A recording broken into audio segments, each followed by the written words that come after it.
Then we get to the big one, at least for me, and obviously those of you who are subscribed to my channel for so long know that Batman and X-Men are my two. They are the two that I am super into, I know all about, I've read all the comics, I've seen all the movies, they're my superheroes in a lot of ways, and it kind of depends on what year or what month you catch me as to which one I'm more into, if I'm into any of them at that point, but Batman is certainly my thing. And I will go on record as saying Dark Knight is my favourite movie, but I never had a reaction like that to a movie. So I always consider it to be my favourite movie just because I never thought that a Batman film could exist that was that close to the comics, but at the same time, such a good goddamn movie. If you're going to have the perfect Batman and the perfect Joker and the perfect Joker, there's an understatement, and the perfect Two-Face in one movie, you're going to get a top marks from me, along with a great movie structure and all that other stuff, And then we get the sequel. After, 4 years of waiting, we get The Dark Knight Rises.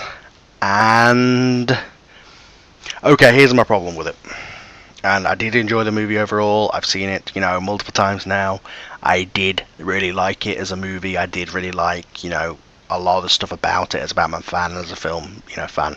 But my problem with it was conceptual. My problem with it was Batman Begins and Dark Knight was the start of Batman's career. In a lot of ways it was his first, it was his origin, then it was his first go against the Joker, and his first and what turned out to be his last go against Two-Face, which I thought was a bit of a mistake. But, so we got to see the start of Batman's career, and then we get this movie, which is the end of Batman's career. Where's the middle portion? And I think that the meat and potatoes of his career was taken away. Is it more realistic that he only did it for a couple of years? Yes. But I didn't like the fact that he said that it was the last confirmed sighting of him for 8 years or whatever. If you had just left that blank and said it had been 5 years or 4 years, you could have done the same story within a couple of years. You didn't need it to be that long. And then you could do headcanon. You see these things like Joker logs and things like that are so good that you, in your mind, want to insert them into continuity, because at the end of the day, the Nolan trilogy and the Nolan feel is so good that you want to see a Nolan version of Riddler, and you want to see a Nolan version of Black Mask, and you want to see a Nolan version of all these characters who could be adapted Penguin, who could be done so well in the Nolan universe that you're like, okay, I have no problem with seeing the beginning and the end, but let the middle go to our imagination. And I think the only reason that he didn't do that, I think the reason he deliberately didn't do that, is because he doesn't want anybody to come in and do an in-between movie and mess with his trilogy after he's gone, that being Chris Nolan. But I would have rather him had somebody sign a contract, because in that way it's taking away from the fans the idea that this Batman is the Batman from the comics. And I know it isn't, and I know you got to translate things for film, but my Batman doesn't quit, so I have a problem with the end of the movie. But my Batman also had a long career, and the fact that so many of his iconic rogues and so many of these things that could have worked so well in the Nolan universe didn't exist in this universe. The fact he only ever faced Joker once, especially that Joker, is upsetting to me. And you've kind of almost got to bend continuity to make things like all these fan films and stuff if you want to fit in, which I know it's all extracurricular stuff, and that may sound strange and sad to some of you, but to a lot of us, if the films aren't going to give us that in-between bit, if they're not going to give us the meat and potatoes of Batman's career, let us have those moments, say, hey, he had a good career, even though, I have no problem with him cashing in now, but at least he had a great career in between. You can imagine that all the epic fights between Batman and Joker happened in the meantime, and Harley Quinn happened, and all this other stuff that you could have worked so well in this universe. That was my problem with it. So automatically I was annoyed at that.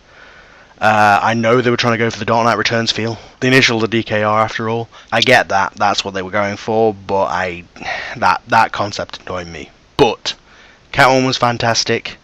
Bane was great as a movie villain. I didn't think he was anywhere. I mean, the comic character isn't that good anyway, but I don't think he was. I think you could have done the Venom. You didn't have to call it Venom. and explained away his massive strength by having him take just pills or something, or just have him inject himself with steroids and say it's a super steroid. You know what I mean? You don't have to have tubes in the back of his neck or anything unrealistic like that, but you can do that thing and say he's taking these super steroids to explain his strength and things like that, rather than just being a person who just happens to be super strong and stuff like that. And I think, but that's my comic fan sense of it. As a film fan, I had no problem with him whatsoever, other than the dubbing. I thought the dubbing was a little weird. It didn't sound like he was there. Like in the Star Wars films, when Darth Vader speaks, it sounds like he's in that room. In this film, when Bane speaks, it doesn't sound like he's in whatever room he's in, and I think that's down to the fact that they edited that voice after the fact, and that was sort of a redub version, so they didn't have time to put the right reverb on it to make it sound like it was in whatever room it was supposed to be in. I've heard people who said that added to the film to them, so, you know, Kevin Smith and that said that, so each their own. But yeah, as I said, I thought Catwoman was fantastic. I thought Bale was great in it.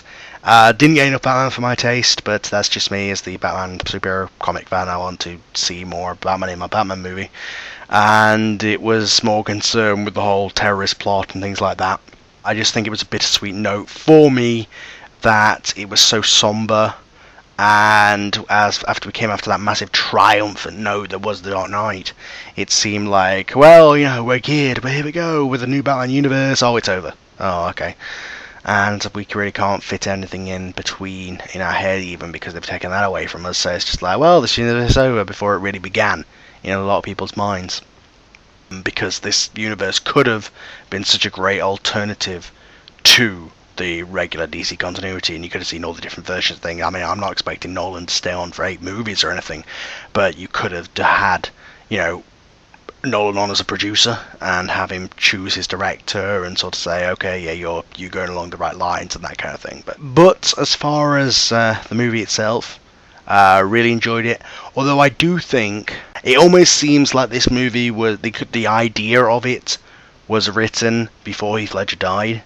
And had Heath Ledger not died, this could have been the Joker. And how much better would this movie have been if Joker had been in the Bane role? And, I mean, as much as I love the Talia stuff and what have you, that would have probably been a hell of a lot better. He's the one who's like, I've been blocked up in Arkham for all these years because of the Harvey Dent Act, and I saw because I twisted him, and yeah, all this stuff. He's got first-hand account. That would have been, I think, so much better. But that's just me, and obviously that couldn't happen because of obvious reasons. They weren't going to recast, so that's impossible to ask. But I just think there's a lot better villains than Bane to choose from, and this Bane that we got, I don't think it was good enough compared to what we got in Dark Knight. I mean, not even to Joker, even to Two-Face. So perfectly done that I don't think it was worth it. As far as what I think of the whole John Blake thing, much as it would have pulled, you know, you were trying to pull the wool over the eyes for that big reveal moment, why not just have him be Dick Grayson, for crying out loud? Why'd you have to invent this new character to take the Dick Grayson place, to be honest with you? And I thought the Robin thing was cheesy. I didn't think it came off as a nod, I thought it just came off as cheesy. Especially if you were going to have that thing of he's hiding his real birth name, why doesn't his original birth name just be Dick Grayson? I think the people would have got that. The people who wanted to get that would have got that. Because at the end of the day, I guess you did that. Anybody who knows who Robin is, knows who Dick Grayson is, in my mind. I don't know whether that's truly the case in the mainstream. I think some people probably are more idiots than I give them credit for. But I just think that the whole John Blake character was, again, another thing that was just like... I know I'm talking about this as a Batman comic fan, but I can't detach myself from that, and I can't detach my feelings from the movie from that. If I was going to review this movie as just a movie, I could get in the plot holes. There are a lot. There are a few plot holes and things like that, and I could critically analyse it, but overall I'd give it a very high grade. But my emotions as a Batman fan is what gives me my opinion of it, and I think that affected it. Going in, I think The Dark Knight hit the mark so perfectly with being a great movie and all this stuff and being different, but also being so faithful to the characters that we know, that for this next one to be such a detachment, even though they did, you know, Selina Kyle, obviously the best and closest Selina Kyle has ever been to the comic book iteration, and Talia and all that thing was perfect, you know, other than the Bane relationship, which I didn't mind. But again, Bane's a servant for a woman, but I think that character had his balls cut off completely at the end anyway. I think that kind of tainted people's view of the character, even if they liked him throughout the film. But I think this movie would have come off a lot better had it been a different character and a different backstory, and if you hadn't had the whole 8-year gap thing. I'm not sure why the jump was, we want to make the Dark Knight Returns type deal, but that's the movie you wanted to make, and I respect him, and Batman will certainly continue in the comics and animation and all these other iterations, and we're going to get a reboot of it very soon, so nothing to complain about.